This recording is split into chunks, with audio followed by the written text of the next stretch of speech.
तो कल हमने आई के बारे में जो लास्ट क्लास में स्टडी किया था उसमें हमने स्टडी किया था लेयर्स ऑफ द आई, ठीक है ना।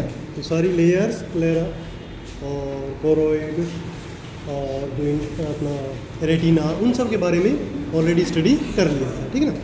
तो आज हम स्टडी करेंगे इंटीरियर्स ऑफ द आई, यानी आई जो बॉल है उसके अंदर क्या है, ये जो तीनों लेयर्स हैं उनके अंदर क्या है वो हम स्टडी करेंगे। तो interior of eye ball is divided into 2 compartments, ठीक है, बाय लेंस। अब पूरा अंदर का जो गोल है circle inside the eye ball, उसको 2 पार्ट्स में डिवाइड किया गया है, ठीक है ना। किसके द्वारा? लेंस के द्वारा। कि लेंस है उसके एक तरफ का अलग हिस्सा और दूसरी तरफ का अलग हिस्सा, ठीक है। तो उन दोनों को नाम क्या दिया गया है? Anterior compartment and posterior compartment, ठीक है। तो जो हिस्सा लेंस से आगे है वो एंटीरियर कंपार्टमेंट है, छोटा है, और जो पीछे है वो बड़ा है और पोस्टीरियर कंपार्टमेंट होगा, ठीक है ना। अब एंटीरियर कंपार्टमेंट जो है उसको यदि हम ध्यान से स्टडी करें तो फिर से आगे 2 पार्ट्स में डिवाइड किया गया है। कैसे? कि एंटीरियर कंपार्टमेंट में एक तो एंटीरियर चैम्बर है और एक पोस्टीरियर चैम्बर है। एंटीरियर चैम्बर कहाँ है? आइरिस से आगे, ठीक है। आइरिस से आगे का जो एरिया होगा वो एंटीरियर चैम्बर होगा और आइरिस के पीछे का लेंस तक का एरिया पोस्टीरियर चैम्बर होगा, ठीक है।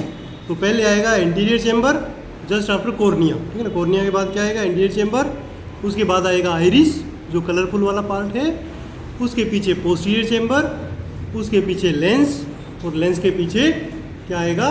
पोस्टीरियर कंपार्टमेंट, ठीक है ना। इस प्रकार के ये सिस्टम इसमें आइज में बना हुआ है।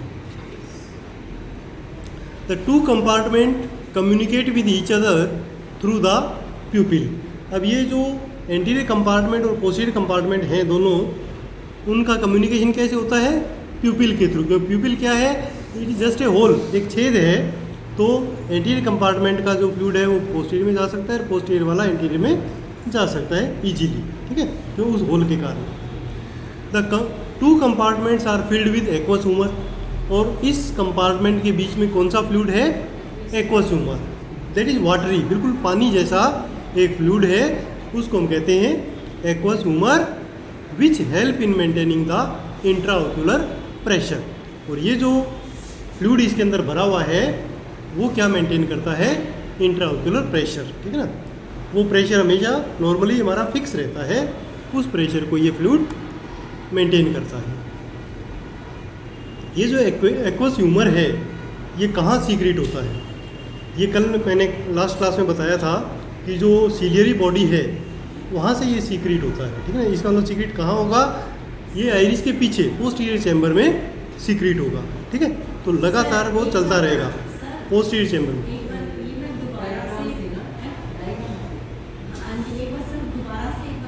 हाँ, दोबारा अपन, हाँ, थोड़ा सा इसको डायग्राम की सहायता से समझ लेते हैं ना।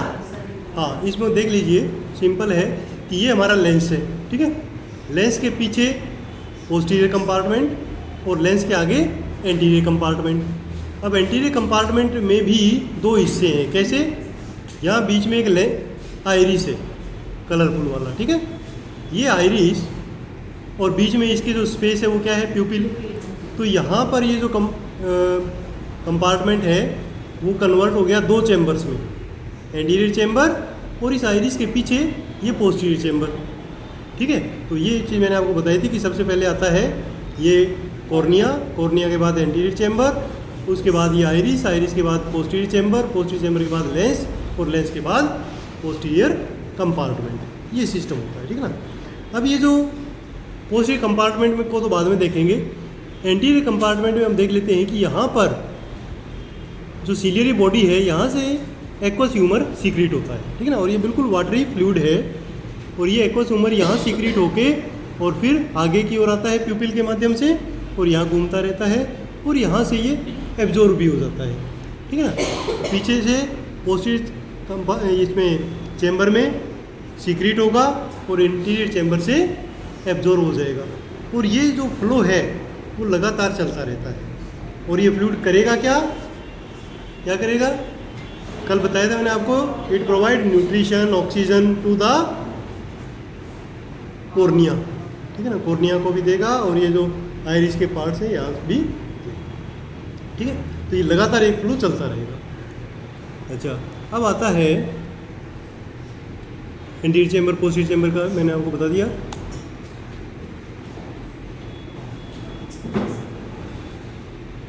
अच्छा, ये जो एब्जॉर्ब होता है ये एक स्पेशल जगह है, स्पेस है, वहाँ से एब्जॉर्ब होता है। उसको हम क्या बोलते हैं?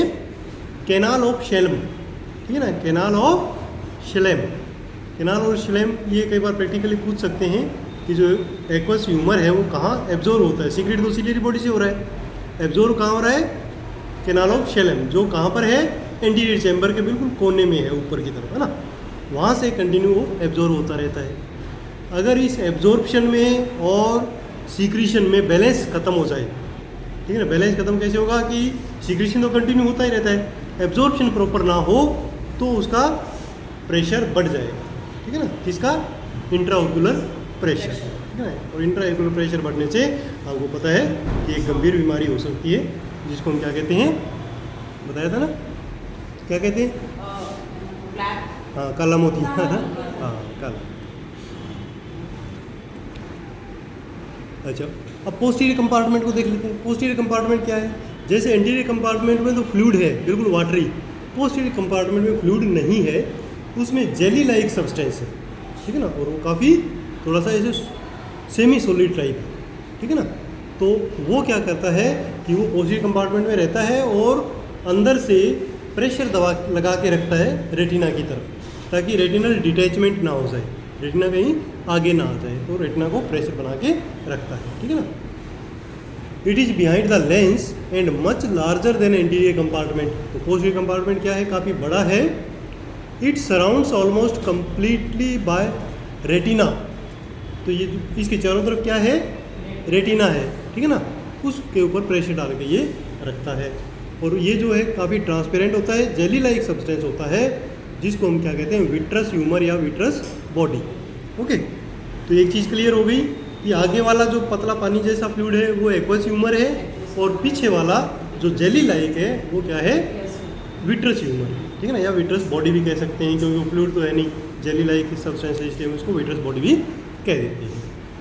अच्छा, विट्रस जो ह्यूमर है उसके चारों तरफ एक मेम्ब्रेन होती है, जिसको हम हाइलोइड मेम्ब्रेन बोलते हैं। तो इस मेम्ब्रेन के अंदर ये जेली रहती है, पूरी फील्ड रहती है।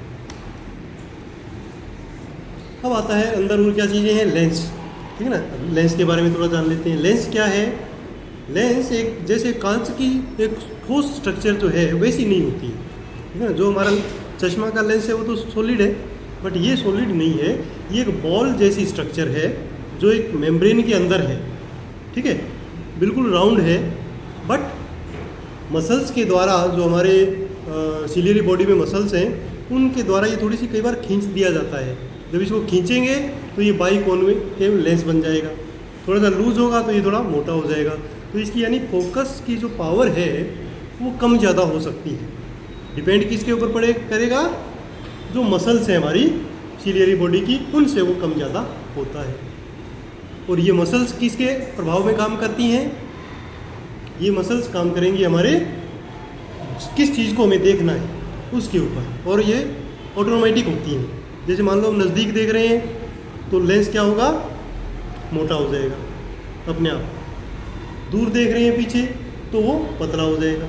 इस प्रकार वो मोटा और पतला क्यों होता है? ताकि जो लाइट आ रही है बाहर से उसको रेटिना के ऊपर पीछे फोकस किया जा सके, ठीक है। इसकी जो फोकस की पावर है वो चेंजेबल है, चेंज हो सकती है, डिपेंड करता है हम किस वस्तु को देख रहे हैं, ठीक है। अच्छा, ये जो लेंस है ये बाई कॉन्वेक्स है, दोनों तरफ ऐसे कॉन्वेक्स होता है, ट्रांसपेरेंट है, 1 सेंटीमीटर इन डायामीटर है, ठीक है ना। कितना मोटा है? 1 सेंटीमीटर इन डायामीटर है। थिकनेस 4 mm है, बट ये थिकनेस चेंजेबल है, चेंज हो सकती है, ठीक है ना। Held between anterior and posterior compartment, anterior posterior compartment के बीच में होता है, और वहाँ पर इसको पकड़ के कौन रखता है? कौन पकड़ के रखता है लेंस को? Suspensory ligaments. सस्पेंसरी लिगामेंट्स जो जुड़े होते हैं सिलियरी मसल्स से, सिलियरी बॉडी से, ठीक है ना। तो वहाँ से सस्पेंसरी लिगामेंट और सस्पेंसरी लिगामेंट से लेंस, इस प्रकार ये जुड़ा होता है। The lens is enclosed in A transparent elastic capsule, और वो होता किसके अंदर है, एक कैप्सूल होता है जो ट्रांसपेरेंट है, मेम्ब्रेन का बना हुआ, उसके अंदर होता है। और वो मेम्ब्रेन क्या होती है, इलास्टिक होती है, खींच सकती है और छोटी भी हो सकती है। ओके, ये इतनी चीज़ें हमारी आईज के अंदर होती है, ठीक है। तो इंटीरियर्स ऑफ आई के अंदर क्या क्या हो गया, दो तो हमारे हो गए कंपार्टमेंट्स, बीच में हो गया लेंस, इसके अलावा जो पोस्टीरियर कंपार्टमेंट है उसमें है एक जेली लाइक स्ट्रक्चर जिसको हम विट्रस ह्यूमर कहेंगे या विट्रस बॉडी कहेंगे, और एंटीरियर साइड में क्या है, वाटरी सब्सटेंस जिसको हम एक्वस ह्यूमर कहेंगे या फ्लूइड कहेंगे, है ना। अच्छा, अब आता है एसेसरीज ऑफ आई। एसेसरीज में क्या है, एक्स्ट्रा चीज़ें जो आंखों के बाहर हैं। क्या क्या हैं एसेसरीज में आती हैं, एक तो आईब्रोज, ये सब लोग आप जानते हैं, आई लिड्स एंड आई लैशेज आते हैं, लेक्राइमल अपरेटस आता है, ठीक है। आईब्रोज क्या है, आईब्रोज आप सब लोग जानते हैं कि ये थोड़ा सा एक आर्च जैसी स्ट्रक्चर है, ये वाली बालों से बनी हुई, ठीक है ना, दोनों तरफ होती हैं, दोनों आंखों के ऊपर एक एक, जिसमें छोटे छोटे बाल होते हैं, ठीक है ना। अब इसका काम क्या है, वो तो सुंदरता के लिए तो वही है ना, देखने में अच्छी लगती है ना आईब्रोज करवाते हैं, एक पर्पज़ तो वो हो गया। दूसरा मेन पर्पज़ जो ईश्वर ने बनाया वो तो हम लोगों ने बना दिया। ईश्वर ने बनाया इसको प्रोटेक्शन के लिए, कि जैसे मान लो पसीना आता है ऊपर से तो वो यहाँ पर अटक जाता है, मिट्टी धूल है वो यहाँ पर अटक जाती है, तो ये बाल उसको रोक लेते हैं, आंखों की प्रोटेक्शन करते हैं, ठीक है ना। तो एक काम तो हो गया है आंखों की प्रोटेक्शन करने के लिए, है ना। और दूसरा देखने में तो अच्छा लगता ही लगता है, फॉरेन बॉडी अंदर नहीं जा पाती। उसके बाद आईलिड और आईलैशेस, ये क्या है, हाँ हाँ, जो आईब्रो है ये भी प्रोटेक्शन के लिए है, हाँ। और उसके बाद आई जो लिड है वो भी प्रोटेक्शन के लिए है ना। आई लिड क्या है, एक प्रकार का दरवाज़ा है, ठीक है ना, बंद करने वाला। दो दरवाजे हैं, जैसे ये ऊपर वाला नीचे वाला ना, तो ये बंद हो जाता है और खुल जाता है। अब इन दोनों दरवाज़ों में एक दरवाज़ा मूव करता है ज़्यादा और दूसरा दरवाज़ा नए के बराबर मूव करता है ना। तो ये ऊपर वाला ही आगे बंद होता है, नीचे वाला तो फिक्स रहता है, ये वाला बंद होता है, ठीक है ना। तो ये आई लिड क्या करती है, to open the eye and to close the eye, आंखों को बंद करना और खोलना आई लिड्स के काम होता है। अपर आई लिड होती है और एक लोअर आई लिड होती है, ठीक है ना। और इसी के जो फ्री एंड होता है उसके ऊपर छोटे छोटे बाल होते हैं जिनको हम क्या कहते हैं, आई लैशेस, ठीक है, आई लैशेस। तो आई लैशेस कहाँ होंगे, ये इनके आगे। इनका भी काम क्या है, अगेन एक तो सुंदरता और एक प्रोटेक्शन, ठीक है ना। ये वो भी जो धूल मिट्टी है उसको उसके अंदर बालों के अंदर अटक जाती हैं और पूरा आंखों तक पहुंच नहीं पाती, ठीक है। तो ये हमारा हो गया आईब्रो आई लैशेस। उसके बाद आते हैं कंजक्टाइवा, ठीक है ना। अब ये कंजक्टाइवा क्या है, अब ये वो लेयर है या वो मेम्ब्रेन है जो उस दिन हम डिस्कस कर रहे थे कि जो हमारा कॉर्निया है वो तो ट्रांसपेरेंट है ही, इस कॉर्निया के ऊपर एक ट्रांसपेरेंट मेम्ब्रेन और होती है इसकी प्रोटेक्शन के लिए, क्योंकि जो कॉर्निया है वो बहुत इंपॉर्टेंट चीज़ है, ठीक है ना। तो उसको बाहर की धूल मिट्टी से बचाने के लिए एक मेम्ब्रेन की कवरिंग दी हुई है जो ट्रांसपेरेंट है, ठीक है ना। तो वो कंजक्टाइवा कहलाती है। अब कंजक्टाइवा जो है वो शुरू कहाँ से होती है, अपर आईलिड के अंदर वाले कॉर्नर से, और पूरा इसके ऊपर जाती है, फिर आईज के ऊपर ऊपर आती है, कॉर्निया के आगे भी, और जो वाइट वाइट पार्ट है उसके ऊपर भी, फिर नीचे वाली आईलिड के अंदर आती है, ठीक है। तो इस प्रकार ये एक इस प्रकार का चैम्बर बनाती है, और जब हम आंखें बंद कर लेते हैं तो ये पूरा क्लोज हो जाता है, एक चैम्बर बनता है जिसको हम क्या कहते हैं, कंजक्टाइवल सैक, ठीक है ना। तो जो नॉर्मली हम मेडिसिन डालते हैं आंखों में वो कहाँ जाती है, इस कंजक्टाइवा सैक में ही जाती है, और पीछे कॉर्निया तक नहीं पहुँचती, ठीक है ना। तो जो इन्फेक्शन वगैरह होता है नॉर्मली कंजक्टाइवा का ही होता है। नीचे की साइड में जो है मोस्ट ऑफ द जो मेडिसिन वगैरह डालते हैं, तो आईज को थोड़ा सा ऐसे करके डालते हैं, सैक तो नहीं है। हाँ, तो ये सैक जैसे एक बार अपन ने यहाँ डाला तो ये पूरा सैक नहीं है, ये पूरा सैक नहीं है। जब ये आँख बंद हो जाएगी तो पूरा एक क्लोज बनेगा, रो पूरा सर्किल हो जाएगा, वो वाला कंजक्टाइवल सैक होगा। तो पूरी कंजक्टाइवा है, तो वो मेडिसिन फिर बाद में ऊपर नीचे सब जगह फैल जाती है। तो जो नॉर्मली इन्फेक्शन होता है वो इसी में ही होता है, कंजक्टिवाइटिस जिसको हम बोलते हैं, बैक्टीरियल भी हो सकता है, वायरल भी हो सकता है, फंगल भी हो सकता है, किसी भी टाइप का इन्फेक्शन ये हो सकता है। उसी के हिसाब से मेडिसिन डालते हैं, एंटी बैक्टीरियल, एंटी वायरल, कोई भी मेडिसिन हम इसमें डाल सकते हैं, ठीक है ना। तो ये इस प्रकार का यहाँ देख सकते हैं इस पिक्चर में कि जो अपर आईलिड है यहाँ से शुरू हुआ, पूरा इधर इसके आईलिड के ऊपर लगा, फिर इधर इसके ऊपर आया कॉर्निया के, और फिर लोअर आईलिड के यहाँ ख़त्म हो गया, है ना। ये पूरा कंजक्टाइवा है। जब आंखें बंद हो जाएंगी तो ये पूरा एक क्लोज सैक बन जाएगा, और इसमें हम मेडिसिन डाल देते हैं। इसीलिए कहते हैं मेडिसिन डाल दो और थोड़ी देर बंद रखो ताकि वो पूरे में फैल जाए, ठीक है ना। उसके बाद ओपन कर सकते हैं। तो ये हो गया हमारा कंजक्टाइवा का फ़ायदा, ठीक है ना। ये भी हमारे कॉर्निया को इन्फेक्शन से बचाती है, ठीक है ना, एक प्रोटेक्टिव लेयर बना देती है, ठीक है ना। तो इसमें तो शुरू में क्या होगा कि कंजक्टाइवा ही ख़राब हुआ, कोई बात नहीं, ठीक हो जाएगा। कंजक्टाइवा नहीं हो तो सीधा कॉर्निया खराब वाला हो, अंधापन, ठीक है ना। उसके बाद एक इम्पोर्टेंट चीज़ आती है लेक्राइमल अपरेटस, ठीक है ना। लेक्राइमल अपरेटस क्या है, जिसको हम कहते हैं आंसू की ग्रंथियाँ, ठीक है ना। आंसू की ग्रंथियाँ हैं, पूरा एक सेट बना होता है, इसलिए इसको अपरेटस बोलते हैं, जिसमें कई चीज़ें होती हैं। क्या क्या? इस लेक्राइमल अपरेटस या लेक्राइमल सिस्टम में हर आँख के अंदर अलग अलग ये सिस्टम होता है।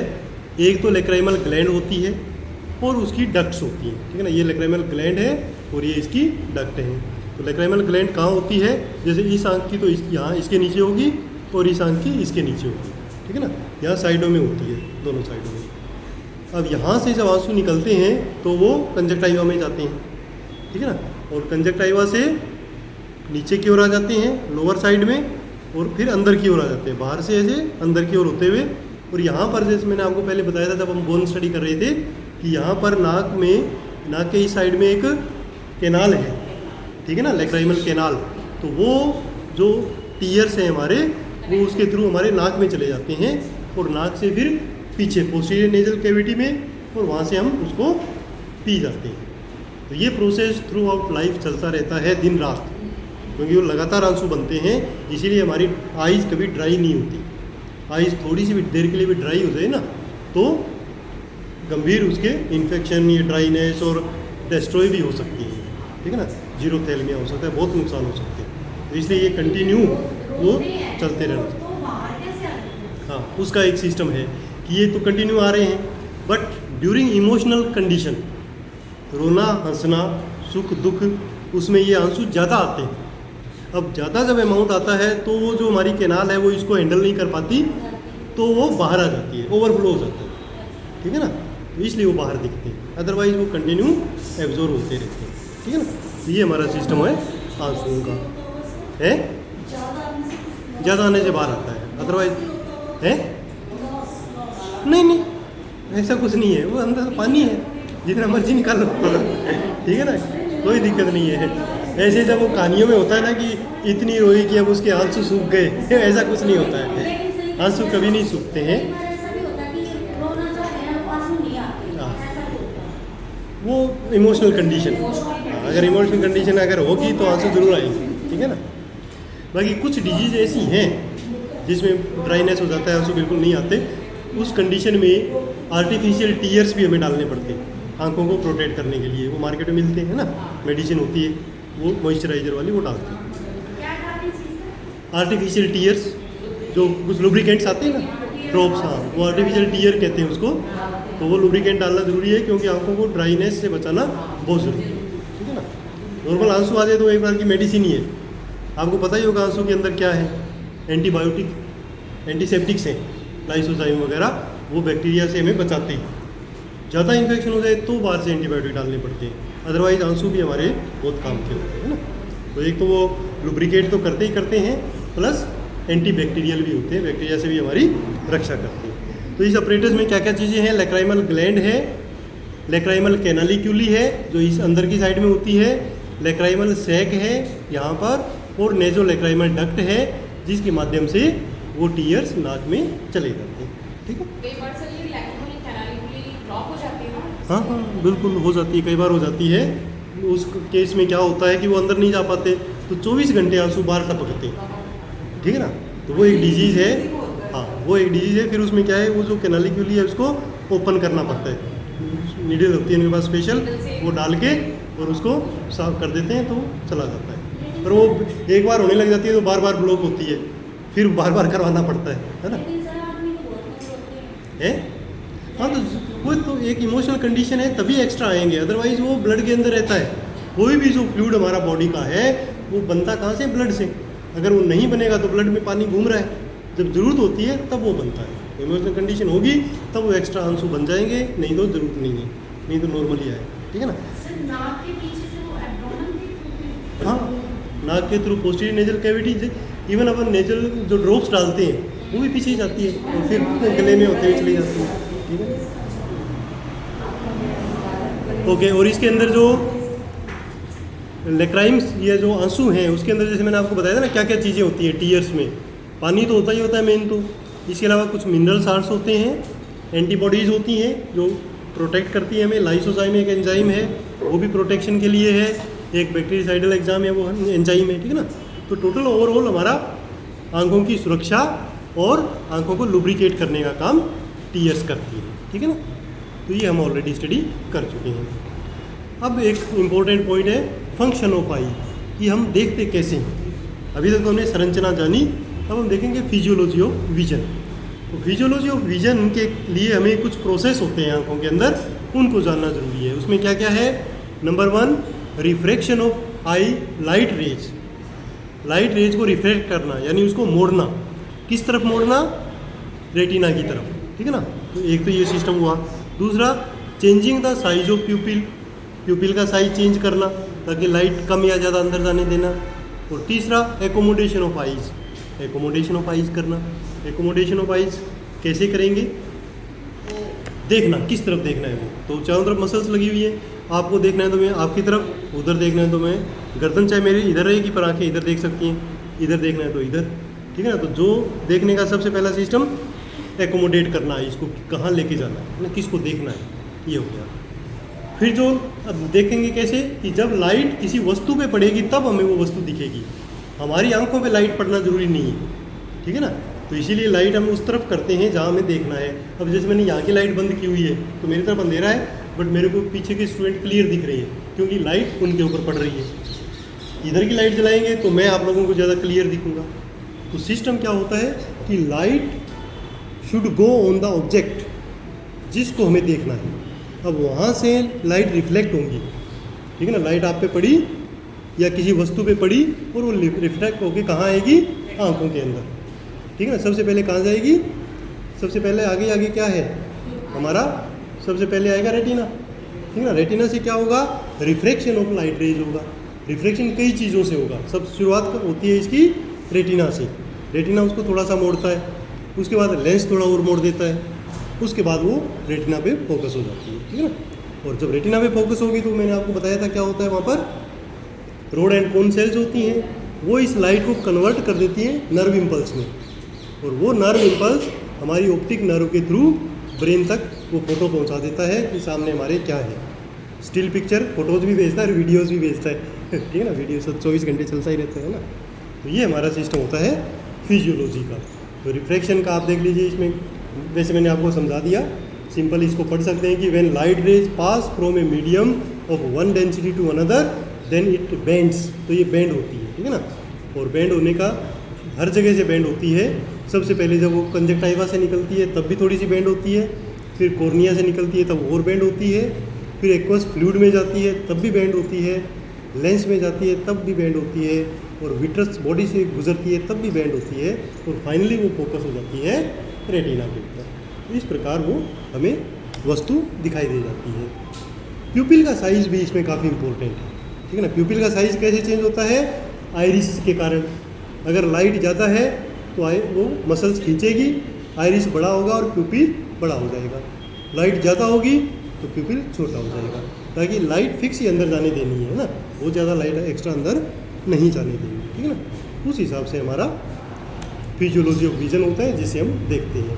और एकोमोडेशन का मैंने आपको बता ही दिया, इधर उधर देखना, उसको वस्तु के ऊपर में फोकस करना, वो सारा का सारा हम कर देते हैं।